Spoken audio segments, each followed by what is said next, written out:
โอ้เขาฟังในช่วงแรกๆแล้วกันนะฮะขออนุญาตเล่นเพลงใต้ๆสองเพลงนะครับผมเจ็บอีกแล้วเจ็บมาซ้ำๆเจ็บมาจนช้ำหัวใจรักใครก็โดนกระทำถูกลวงล้อมมาตลอดชีวิตหนึ่งไม่มีใครคิดจริงใจแลกไปก็แทงใจดำขนาดเธอคนเดิมคิดว่าเป็นคนดีเธอคงมีใจงดงามเธอคงเป็นเหมือนที่ใครใจดำเธอคงท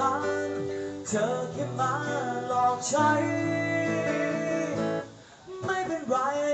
ฉันเจ็บจนชินแล้วน้ำตาจะไหลก็ไม่มีฉันเจ็บขนาดนี้ยังดีก็มีแค่น้อยใจฉันเจ็บจนชินแล้ว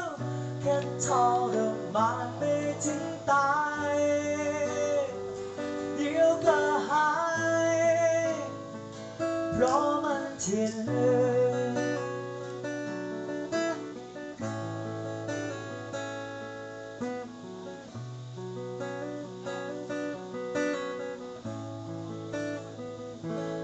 อยู่ตรงนี้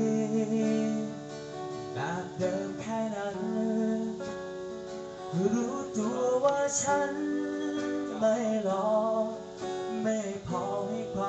รักจริงขนาดเธอคนเดิมคิดว่าเป็นคนดี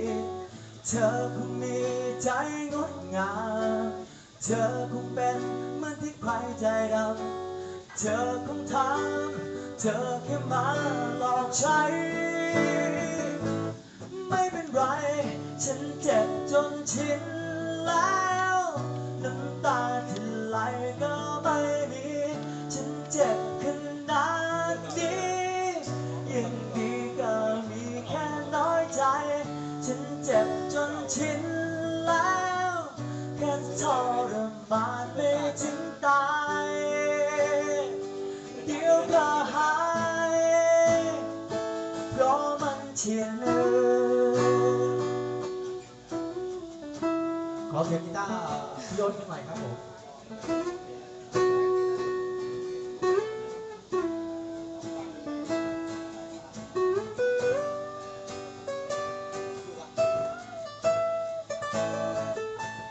ไม่เป็นไร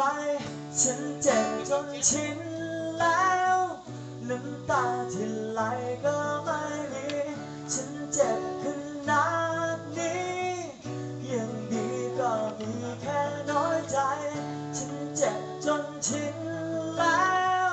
แค่ทรมานไม่ถึงตายเดี๋ยวก็หายเพราะมันชิน